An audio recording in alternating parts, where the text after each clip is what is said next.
They say that a camel is nothing but a horse designed by committee, and funnily enough, that was the first thing that popped into my mind after watching the Minecraft movie. It's what happens when a bunch of people with seemingly no creative impulses in their entire bodies are asked to come up with a generic comedy adventure flick to take advantage of the growing video game adaptation trend and milk a popular IP that they're only vaguely familiar with, while also trying to tick as many corporate mandated boxes as humanly possible. What you end up with is an absolutely forgettable movie that does nothing but function as a 2-hour commercial for the game, starring a bunch of bored looking actors who probably spent 90% of the shoot standing in a big green room with no idea what they were supposed to be reacting to, loaded down with jokes that aren't funny, too many characters that have nothing to do, and the most paper thin excuse for a plot that I've seen since Borderlands. Minecraft is where filmmaking and imagination goes to die. The logical endpoint of lazy IP exploiting Hollywood executives who are driven entirely by numbers and statistics. A film that was made purely out of necessity,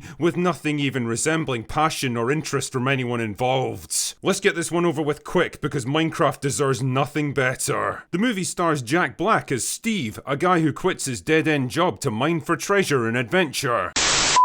No, wait, actually it stars Jason Momoa as Garrett, a washed-up 80s video game protege. No, wait, actually it stars Sebastian Hansen as some kid who moves to a new town with his sister and finds a portal into another world. Are you serious? Yeah, in case you hadn't noticed, the script's a bit confused about who the main character's even supposed to be. Conventional wisdom would suggest it should be Steve, since he's the protagonist of the games and everything, but I guess at some point the studio realised that no one under the age of 30 knows or cares who Jack Black is, so they brought in Jason Momoa, who's younger and cooler, to play a big beefy jock type character. And I guess maybe the story was gonna have the two of them joining forces to take on the bad guys or something. But then some corporate suit decided that the movie would test better with children if they had a kid as the main character, and so Henry was written into the story with no particular arc or personality in mind. And then the chief diversity officer decided they needed more representation, so they threw in a random black lady who has absolutely no reason to be there and contributes nothing to the story.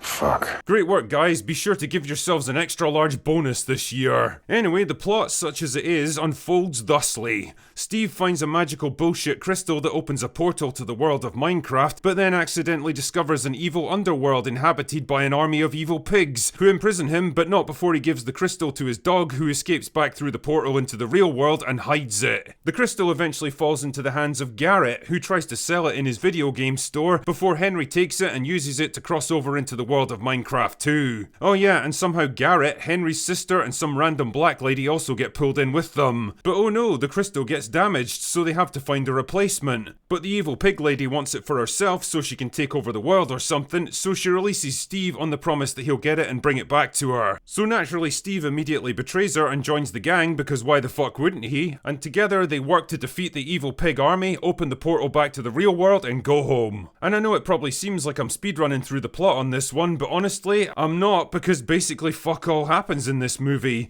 It's the same basic bitch template you've seen in a dozen other films just like it, and it does absolutely nothing new or unexpected at any point. There's a kind of half-hearted attempt to emulate the moral messaging of the Lego movie, the conflict between the chaotic, messy creativity and the crushing conformity of order and control, but it's so loosely explored and easily forgotten that it never really makes an impression. The evil pig queen lady, whose name I can't even be bothered to look up, is by far the weakest villain I've ever seen in a film like this, voiced by an absolutely dreadful actress who sounds like she's reading her lines off a teleprompter with no idea of the context or meaning behind them. Jack Black plays a loud, shouty, obnoxious moron who's trying so hard to be funny you can practically see him sweating with the effort. So, basically every Jack Black movie these days then. The rest of the cast are mostly forgettable. Henry makes no impression as the protagonist, his sister isn't developed enough to care about, and although random black lady isn't nearly as annoying as you might think from the trailer, she really doesn't have much reason to be there either. The script has no idea what to do with her, she's just kind of there in the background most of the time. Jason Momoa is the only positive of the film, if you can call it that. What few laughs there are come mostly from him, and although he doesn't look like he wants to be there much, he's at least got enough charisma and comic timing to make you crack a smile once in a while. Honestly, if you've got really young kids that are big fans of the game and not inclined to think too much about what's actually actually happening,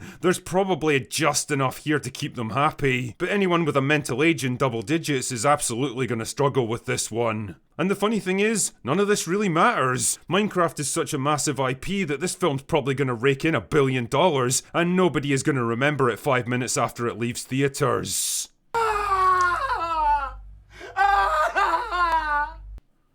Anyway, that's all I've got for today. Go away now.